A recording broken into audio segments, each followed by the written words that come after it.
Number 10. Mark Twain.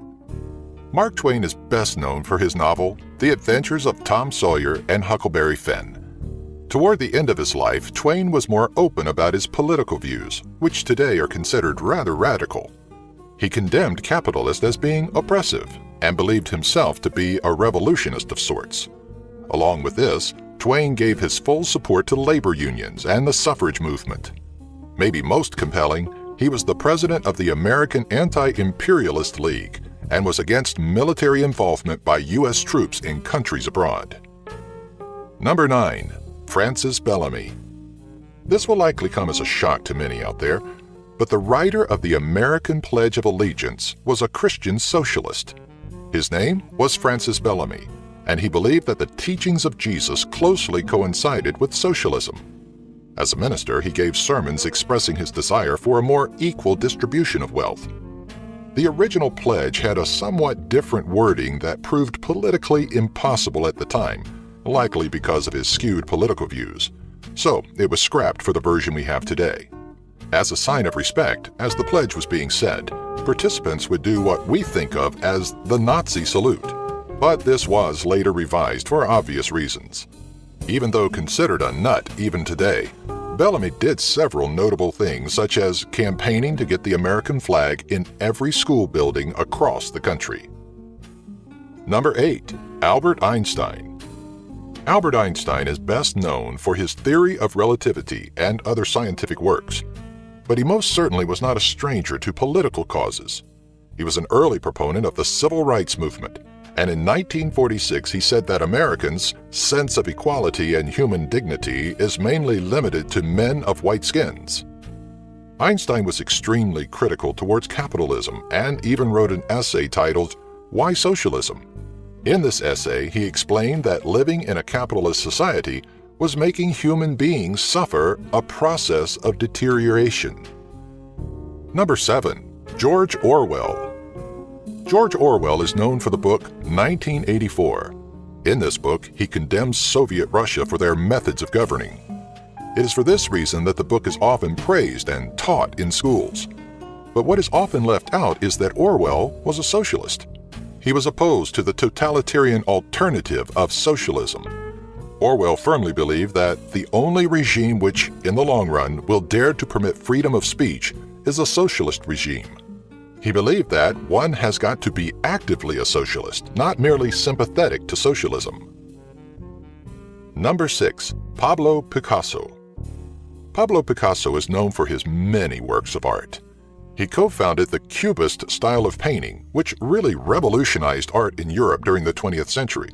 Nearly all of his work, including the famous Guernica, could be associated with anti-fascist and anti-war themes.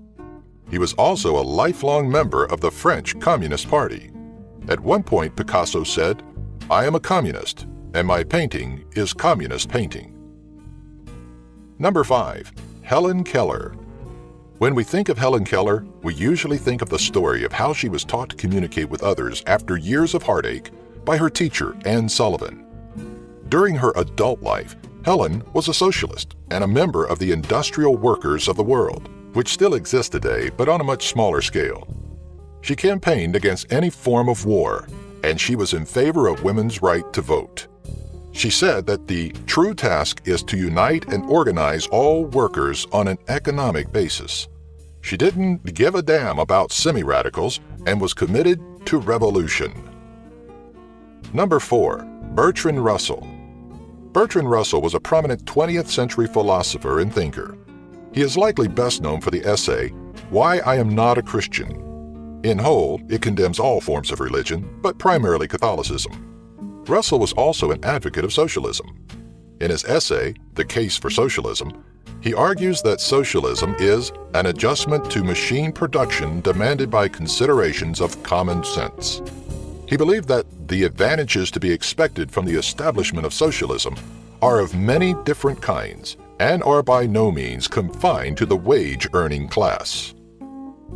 Number 3. Oscar Wilde. Oscar Wilde is best known for his play, The Importance of Being Earnest, along with several novels. He was also a hardcore socialist. In the essay, The Soul of Man Under Socialism, Wilde argues for society to be organized along socialist grounds. He believes that socialism will restore society to its proper condition of a thoroughly healthy organism by doing away with privately owned property. This way, nobody will waste his life in accumulating things and the symbol for things. Wilde believed that instead of competing against each other, people will get along with each other. Number 2. Martin Luther King Jr. Martin Luther King Jr. has become an icon for African American men, women, and children everywhere because of his work during the Civil Rights Movement. Today, we often think of his opposition to segregation and unjust treatment towards the black community. Because of this, it may come as a shock to you that King truly stood for and believed in socialism. In a letter to his future wife, Coretta Scott, he said, "I imagine you already know that I am much more socialistic in my economic theory than capitalistic." King also called for a widespread redistribution of wealth. Shortly before his death, King led several groups who protested against the current government in a more violent way, causing civil disobedience, which is rarely ever discussed in the classroom. Number 1. Nelson Mandela. Nelson Mandela is often associated with peaceful protest activism in order to end apartheid in South Africa. What is less known about him is that he was also an advocate of violent resistance and was even considered a terrorist for some time. In the speech he gave at his trial shortly before being imprisoned, Mandela tied himself to the Socialist Party, saying he belonged to no particular system of society other than of socialism. For a time, he was a member of the South African Communist Party's Central Executive Committee. Despite indirectly killing hundreds of people and supporting radical groups along with the socialistic movement, Mandela died a free man on December 5, 2013. Like these top 10 videos? Subscribe by clicking the annotation here and give our video a like. Have an idea for a future top 10? Leave a comment in the section below